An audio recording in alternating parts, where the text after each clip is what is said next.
So are you a golfer who fats it, thins it, maybe even tops it sometimes when the ball's on the ground?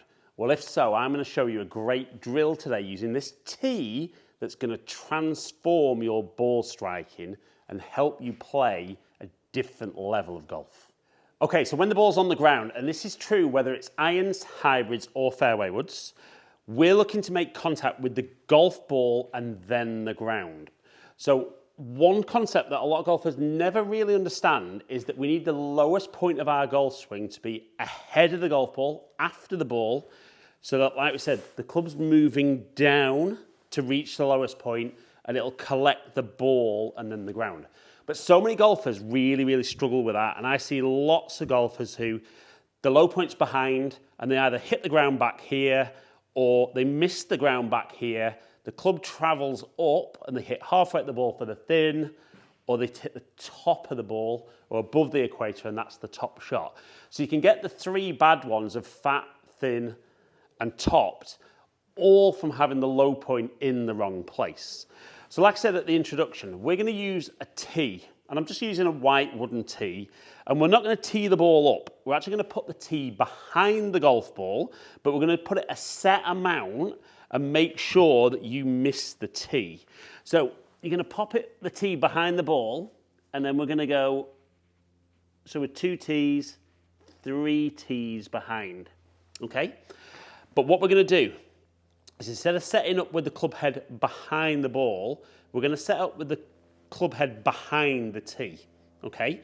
And you're not going to keep it looking at the ball. You're actually just going to let it open up slightly, maybe about 10, 15 degrees, and it's almost like it's presetting the initial part of the takeaway. But if you're somebody who struggles with that low point control, the first thing you're going to see is you're going to hit the tee and the golf ball, and it's just not very good. And we can see on TrackMan there, the ball's left, the low point's 2.3 inches behind, the club's travelled up 2 degrees, and a not particularly impressive carry of 114 yards. So what we want to do is we want to, like I said, start there, 1, 2, and even if you want to begin with, you could then get that set, move the ball out the way, so you know where that golf ball is going to be, but set the club there, and I want you to hit the ground, but you've got to miss the tee when you're doing it. So we can see I hit well ahead of the tee. That might have still been behind the ball. So I'm going to set myself back here. I'm going to try and get all the way up there. Better, definitely different. And if you do it to begin with and hit the tee, the first thing you're not doing is, as you're moving into the backswing, you're keeping the pressure on this right foot, and you might move across, but you're moving way too late. So what we see the best players in the world doing is, as they start their backswing, they're already shifting their weight and their pressure into that leg. But as the hands are getting part way back, they're already starting to move that pressure into that lead leg. That's going to help move this ahead. So I'm going to, again, set myself as other balls there, move that club back, and it's almost like I'm just rehearsing those first 6, 8 inches. Move early, and we can see I've hit well ahead of the tee. Now, practice swing. Most golfers will find this pretty easy to do. So what we've got to see is, when the ball's there, can we still maintain that? Now, the danger for a lot of guys, and when I do this drill with golfers live, the first thing they tend to do is, as they swing, they'll miss the tee, but they'll miss the ground as well, and they'll top up in it. What I would say is, you can still already be moving that low point into the right place, but the low point has got to be in the ground. Now, when you're on turf or in sand, it's the deepest part of the divot. Obviously on a mat, it can be hard sometimes to get that feedback, because sometimes you'll be a little bit behind and the club will bounce and you still get a decent shot. So this is just a way, wherever you're practicing, of getting a really good little visual aid to make sure you get that low point ahead, but make sure the low point is into the ground.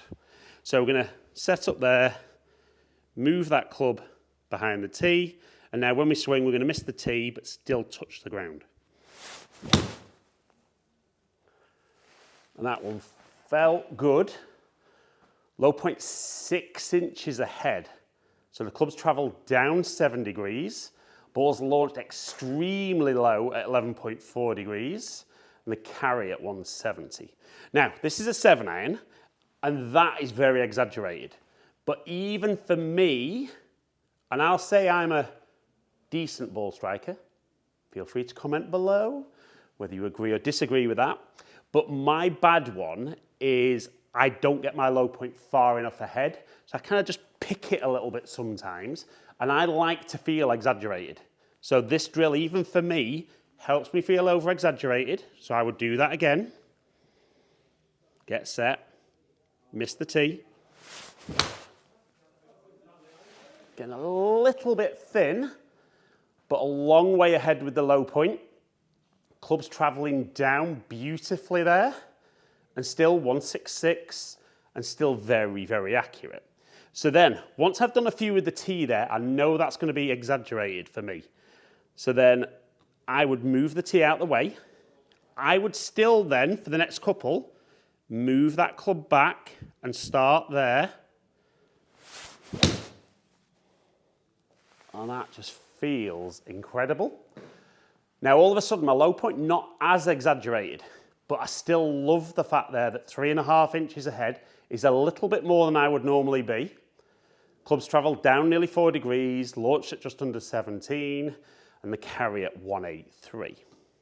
Now, before anyone, and there might not be comments on this isn't my normal 7-iron. This is a slightly stronger lofted one, which is why it's going a bit further than normal. But again, I would get there, one more move, that club face back, that 6 to 8 inches, have the club face slightly look like everything's rotated, so I'm presetting that start of the takeaway. And it is just unbelievably good. Again, 4 inches ahead, 4.4 degrees down, 18 degree launch, and 193 carry. So then, I mean, potentially I should just do that all the time if it's that good. But then I would move that club behind the golf ball, more like normal, focus on how I've been getting that sensation and see how consistent I can be from a more traditional setup.